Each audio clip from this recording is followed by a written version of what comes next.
I can't tell you for sure if he is or not, but I know BB King has a club downtown called BB's. You ever been to BB's? No. BB's is down right there next to the Broadway Oyster Bar. That's BB's, and there's a lot of all the old soulful singers, everybody that be down there, them bar heads that really like the musicians that be singing and stuff. Yeah. They all be going to BB's and Hammerstones, the 1860s and all that down there. Okay. Yeah, BB's was owned by BB King. Okay, I didn't know that. That's a little funny. Yeah, I believe it. My best friend, grandson. Yeah. BB King. Yeah, Brandon. My dad was cool. You know the Tina Turner and all that, and the Ikes and all that. Yeah, I know now for sure. I know St. Louis got a lot of musical history now. Man, that's for crazy. sure. We got a lot of people sleep on it. Yeah, they don't. But a lot of people, especially in this new generation, I feel thankful for the fact that I was even able to come up with the knowledge of the past music of past generations, because not only does that give me a better understanding of where music is gonna go, because you can kind of like look at the waveform of music. You can look at the frequency that it be on, and then you look at where music is now. You can kind of make an educated guess of where it's gonna go. Yeah. So that really did help me. But on top of that, a lot of kids nowadays, they miss a lot of that soul that a lot of this music came and stemmed from. So I feel blessed to understand that. I really feel that the genre of music is starting to change because they locking up so many rappers now, and the drill and the killing, the feds is on motherfuckers. I feel like it's about to switch over and go back to that, having that substance in the music. It's gonna take the right one. Yeah. It's gonna take the right one, because right now I feel like we live in a frequency that's so negative. Like, our generation think love is lame. Like even R&B music, even the songs that's supposed to be like loving songs, that's supposed to be on a good frequency. R&B music, they saying dudes ain't shit, girls ain't shit, they some hoes, don't trust nobody, don't, all the rappers talking about keep your gun on you, we shoot first. Music, like the one thing I love about Motown is it used to speak power and togetherness. It used to speak a better a message that was just more of a uplifting from when people coming from a very low frequency, try to uplift them and work together.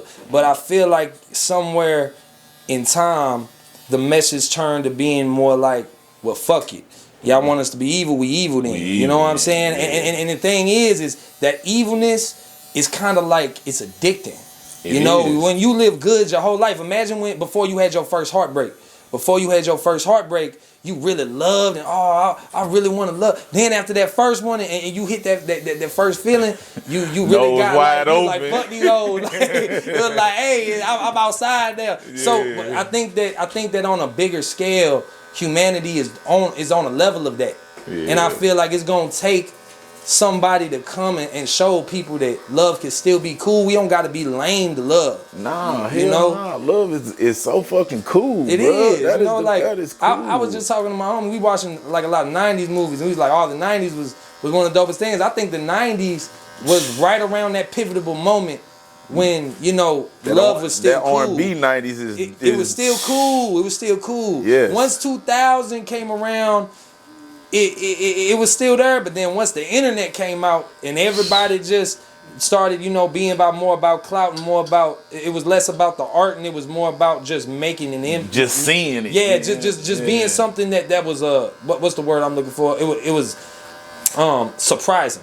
You had to surprise people, and people just started doing things that was surprising. Like, That's when music started shifting from talent and message and things like that to more of okay, how we gonna get some views? Yeah. And we know people love negativity, so people want to be more like a killer than somebody that hands out money to a homeless person. Right. You know what I'm saying? They want to be more like a robber and be more like fuck these hoes than be like find you a wife, settle down and make your home feel good. So but hey, at the same time, I can't hate on it because I understand it. We come from St. Louis. I completely understand the mentality. I get it. People do it. They feel like, they feel like they born into that. But, people don't realize that the world is what you gon' beauty's in the eye of the beholder. Absolutely. You know, the world is gonna be what you make it. So if you, like I told somebody that he told me he was calling me a culture vulture online. He was like, nah, my Israelites want bloodshed. I told him, I was like, well, I hate that for you. If you seek bloodshed, you're gonna live in bloodshed because that's what you're gonna see. Yeah. You know, so I just pray that anybody that's living in that life, that lives in that mentality, that lives in that perception, I hope that one day they learn to view the world differently so they can actually live differently. Yeah, so that universe can bounce it back on them and reflect it back to them. It's a reflection of what you see. Yeah. You know? Absolutely. I know girls that be depressed every day, mad every day. Mm-hmm. Trust me, call me every day, mad, get on my nerves. Mad. Get on my nerves. Why you so mad? You know what I'm saying? like you don't gotta be mad.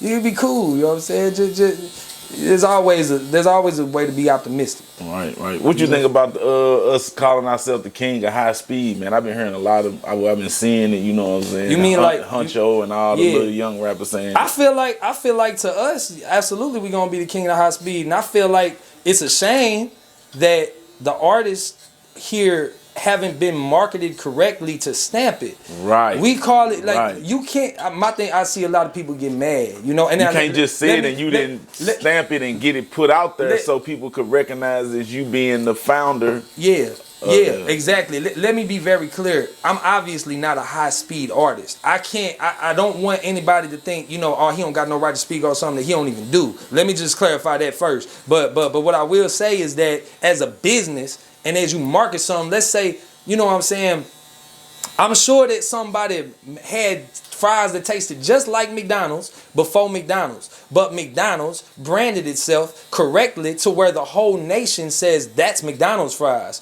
So if people from Milwaukee go ahead and pay the $1,000, $2,000 say cheese post price, and they get put on a platform and say this is high speed. If all these other people in America ain't never heard of St. Louis high speed rappers, even though we started it, they don't know that. So it don't matter. You get what I'm saying? No matter how real it is to us, it's only real to us. Right. You know what I'm saying? We forever gonna be the hottest rappers here and never get out of that bubble if the market and the business don't change. True. You know what I'm saying? Plus you talking about marketing a type of music that really is hard to outsource if you don't know what you're doing, because it's not like you got a song that can get played at the Super Bowl. It's not like you got a song that can be played at Walmart. You talking about music that's strictly for the streets. Because you talking about strictly street shit to the point to where it's not even like it's borderline. St. Louis is real. They'll tell you the whole breakdown. Right. You know what I'm saying? Right. They damn near going to jail. Hey, but they say exactly what they did. So it's not like you could really sugarcoat that and market it in in the right way. So you really need to market it in the perfect way to let everybody know, yo, this is what we did.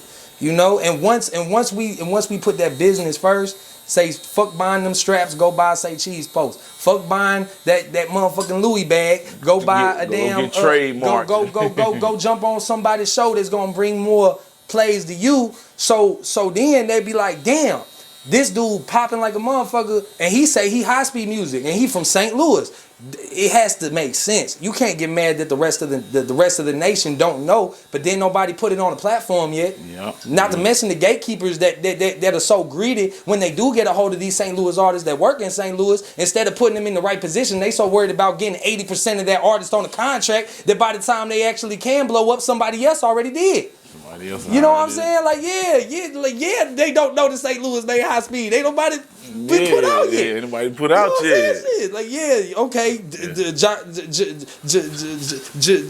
Motherfucker, I can't even think of her name. Goddamn you, motherfucker, Brianna and motherfucker Taiwan down the street know that you made high speed music, but motherfucking everybody in Atlanta don't. Everybody in Texas don't. Right. Everybody in LA don't. You know what I'm saying? This is business. Like, it don't matter how real you are. It don't matter. Yeah, that don't matter. You know, because there's real people everywhere. It's real everywhere. Yeah. But it's definitely a little bit high level here.